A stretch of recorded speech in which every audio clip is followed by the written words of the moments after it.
Meus amados irmãos, que Deus seja louvado.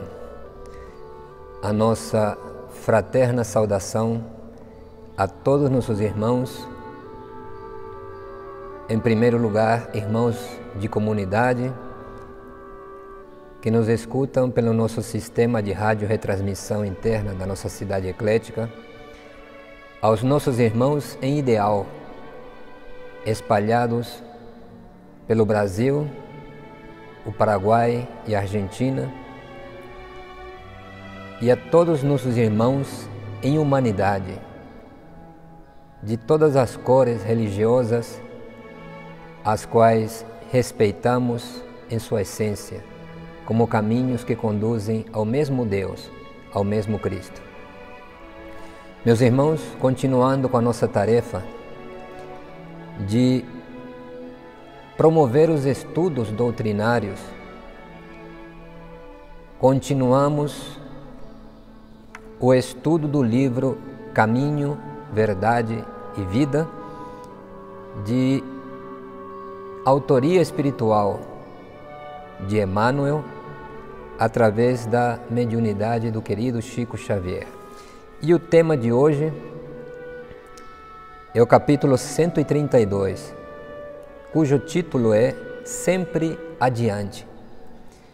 Mas, antes de darmos início, como tradicionalmente realizamos em todas as nossas atividades na nossa instituição, vamos buscar o amparo espiritual, o equilíbrio, a fortaleza e a intuição para cumprirmos essa tarefa juntos. Senhor Deus dos nossos corações, Divino Mestre Jesus, o nosso caminho, a nossa verdade e, com certeza, a nossa vida eterna. Senhora da Conceição, Divina Mãe, a misericórdia que ampara nosso planeta. Saudoso Mestre Iocanã, nosso mestre e condutor, fundador da instituição à qual dedicamos as nossas vidas. Pedimos humildemente a vossa bênção espiritual e que nos torne, neste momento, apesar das nossas deficiências humanas, apenas, como dizia Francisco de Assis, instrumentos de vossa paz. Que Deus seja louvado. Bem, meus irmãos, como já estamos acostumados ao enfoque desse livro, Emmanuel, ele mergulhando nos evangelhos, vai buscando ou vai pensando trechos sobre os quais construir, ou seja, utilizá-los como alicerce para construir uma mensagem doutrinária. Então, desta vez, o tema que ele escolheu para essa lição Sempre Adiante é uma segunda epístola do apóstolo Pedro, capítulo 2, versículo 19, que diz o seguinte: porque de quem alguém é vencido, do tal faz-se também escravo.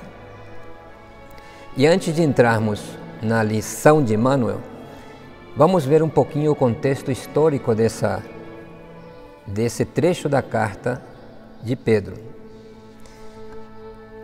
A primeira carta de Pedro é uma carta de enfoque mais prático e a preocupação era a vivência concreta das comunidades cristãs que foram surgindo após a volta do Mestre Jesus ao plano espiritual. Então, a primeira era bem prática, as questões comunitárias, dos relacionamentos entre os cristãos dos primeiros tempos, o que pautava ou deveria pautar a relação entre as pessoas. A segunda, que é o ambiente onde nós vamos desenvolver o tema, a segunda carta de Pedro é mais doutrinal. Ela foi escrita no início do século II depois de Cristo, ou seja, já se passaram pelo menos 100 anos da vinda do Cristo. E era o início das comunidades seguindo a herança dos ensinamentos dos apóstolos. Ela foi destinada às comunidades principalmente da Galácia, da Capadócia, da Ásia, Bitínia e algumas outras onde as cartas de Paulo já eram conhecidas. E o que provocou essa segunda carta do apóstolo Pedro? Nas comunidades cristãs foram surgindo falsos mestres. E utilizando o próprio texto que foi escolhido, de quem alguém é vencido, do tal faz-se também escravo. Esses falsos mestres defendiam que existia na tradição apostólica dos primeiros dias a crença de que o Cristo viria novamente e promoveria o juízo. E eles, vendo que passaram-se 100 anos, o Cristo não veio, então começaram a dizer que isso era uma fantasia da tradição. Então, para que viver retamente? Para que ter uma vida reta dentro dos ensinos cristãos, se aquilo era apenas uma fantasia? Ou seja, esses falsos mestres eram escravos dos seus sentimentos inferiores, escravos das suas paixões. Se viviam algum tempo uma vida dentro dos princípios cristãos de reforma interior, não era por entendimento de que isso era o correto perante a divina lei que o Cristo trouxe ao mundo, mas pelo medo do juízo. O Cristo voltará e vai nos julgar, então vamos viver corretamente. Mas como Ele não veio, então para que viver corretamente? Vamos dar vazão aos nossos instintos, aos nossos egoísmos, à nossa luxúria, aos nossos prazeres desordenados, porque não vai ter juízo nenhum. Então essa ideia começou a minar as primeiras comunidades cristãs. As pessoas ficavam na dúvida. A tradição apostólica nos ensina que devemos viver uma vida de retidão. Já os falsos mestres nos ensinam que nada disso é necessário, ou seja, que podemos curtir a vida à vontade. E agora, a qual seguir? Aí foi que o Pedro se sentiu forçado a escrever essa sua segunda carta, confirmando a necessidade de uma vida moderada, de uma vida pautada dentro dos princípios cristãos para o crescimento espiritual, por entendimento, não por medo do juízo.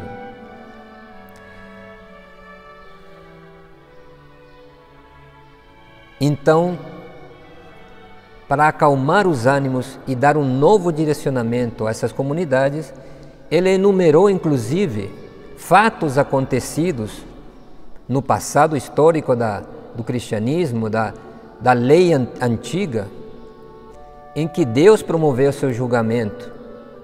E citou, por exemplo, o dilúvio, que dizimou a humanidade, sendo salvo um varão justo com a sua família, pela retidão com que ele vivia e cumpria a grande lei. Noé. Sodoma e Gomorra, que recebeu o julgamento divino e foram destruídas, salvando seus justos que nela viviam. E assim foi fortificando novamente a fé dos cristãos dos primeiros dias.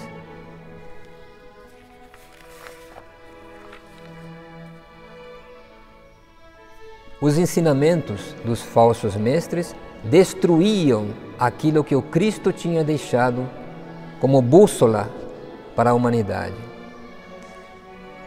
E o Pedro, preocupado com isso, então escreveu essa sua segunda epístola. O foco do nosso estudo de hoje é a escravidão. De quem alguém é vencido, do tal faz-se também escravo. Então vamos à lição de Emmanuel. O Espírito encarnado, a fim de alcançar os altos objetivos da vida, precisa reconhecer sua condição de aprendiz, extraindo o proveito de cada experiência sem escravizar-se. Nas nossas inúmeras encarnações, nós vamos vivenciando diferentes papéis no teatro da existência. Em diversas situações e circunstâncias, ora como pessoas abastadas, ricas, de muitos recursos, ora como mendigos, carentes dos recursos materiais. Devemos entender que cada situação é uma possibilidade de aprendizado. Então, entender, compreender e passarmos pela experiência tirando o proveito delas, não nos escravizando a elas. Elas são o meio, não o fim da lição.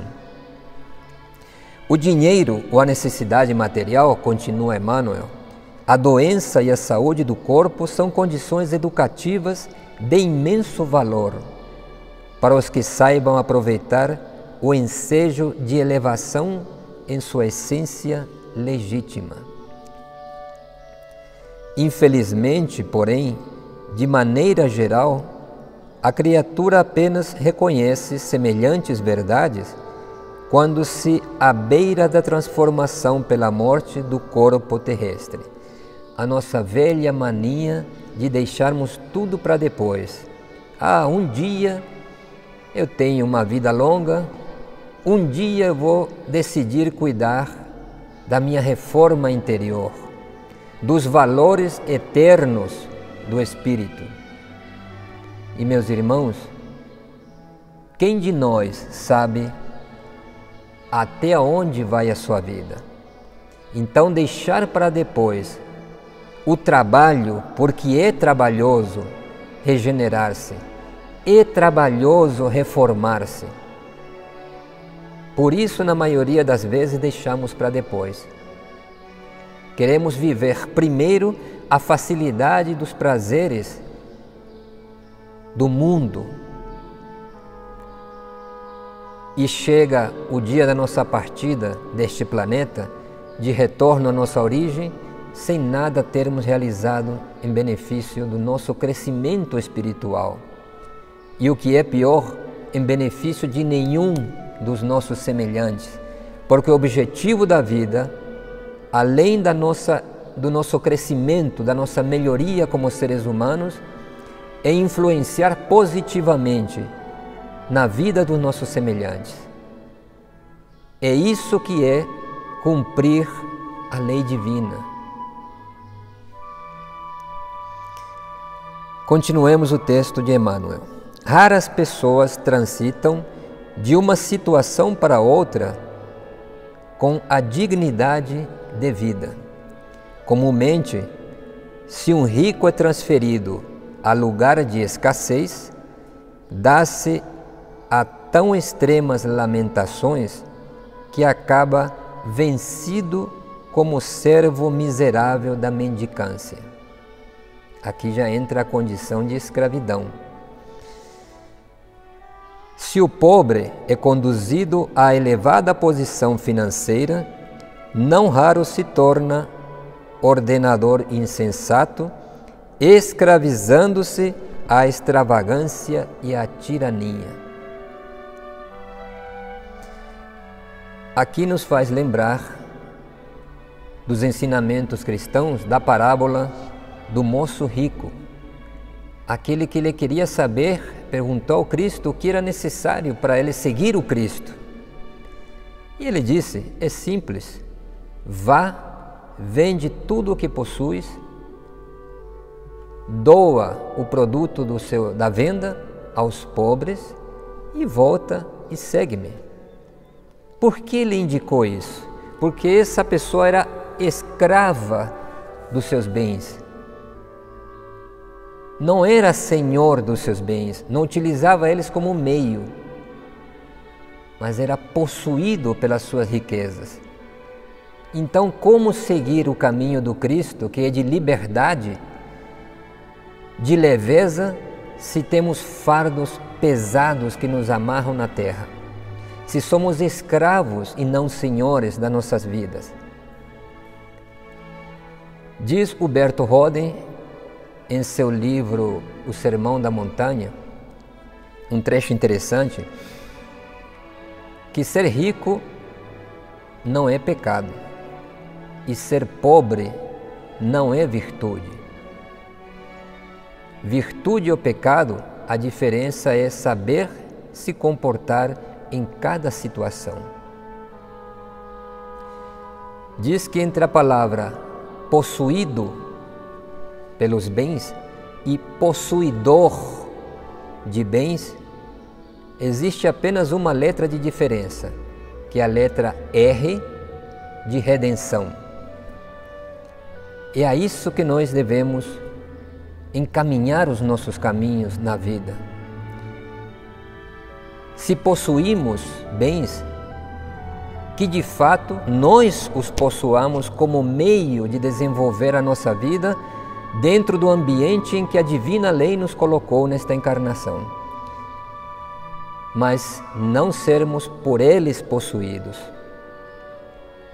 Que não sejam fardos, que não sejam o fim da nossa existência, o objetivo maior. Porque tudo isso é passageiro, são empréstimos da grande lei para desenvolvermos as nossas vidas e realizarmos o nosso crescimento espiritual e beneficiar o mundo, deixando um rastro luminoso da nossa passagem pelo mesmo.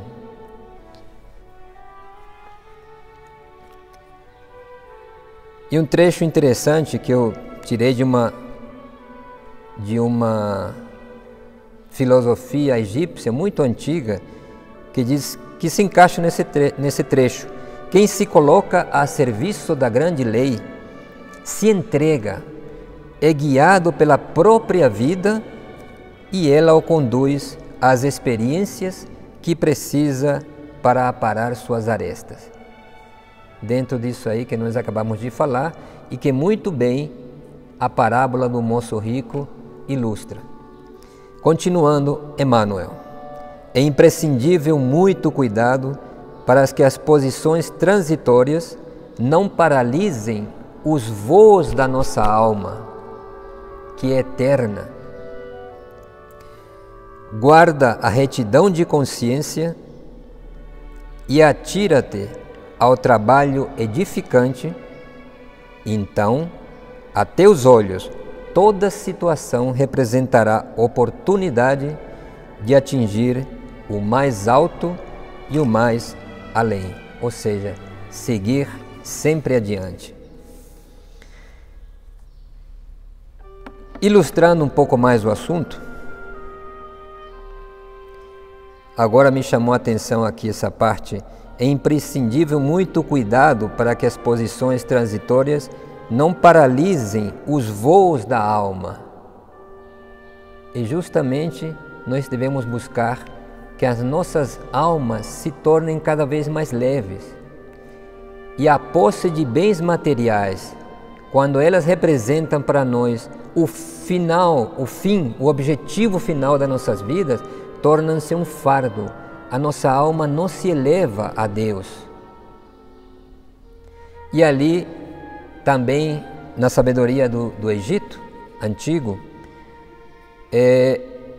diz que quando um ser desencarna e se apresenta diante para o juízo divino, o seu coração é colocado numa balança.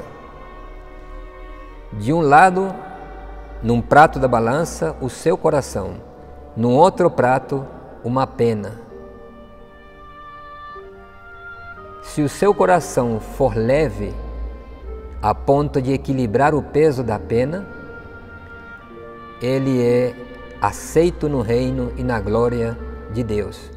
Se o seu coração estiver pesado, ele volta para as experiências na vida para continuar a purificar o seu coração.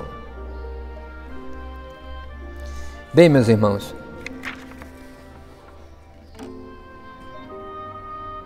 existiam na sabedoria, continuo falando do Egito, é porque é algo que está no momento na minha mente. Na sabedoria egípcia, que nós na vida temos duas vias. A via do ventre, e o nosso mestre Yohanan muitas vezes se referia às pessoas que se nutrem das paixões, do egoísmo, da luxúria, referia-se a eles como seres subdiafragmáticos, ou seja, do diafragma, que seria uma fronteira, para baixo, e é o que aqui está chamando a via do ventre. Então, se nós seguimos a via do ventre, damos vazão e cultuamos, focamos a nossa vida nas nossas paixões, nos nossos vícios, no egoísmo, em pensar apenas no nosso interesse próprio. Isso escraviza. É quanto a isso que Emmanuel nos chama a atenção. Não nos deixemos escravizar por eles. Não nos deixemos vencer por esse nosso lado animal. Porque ela é a via das paixões. Contrário a isso, para cima, está a via do coração. Coração tido como centro, como essência, como vaso onde o divino é depositado. Quando nós nos voltamos para esse tipo de vida, nós desenvolvemos a humildade, as virtudes, o altruísmo, o voltar-se para o interesse não só meu, mas do coletivo. É a via do desapego, da leveza.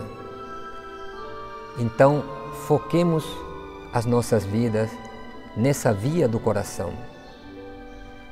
Talvez por isso, em alguns quadros religiosos, nós vejamos o Sagrado Coração de Jesus ardendo em chamas, incendiado pelo Divino que fez morada em seu coração puro, assim como o Sagrado Coração de Maria.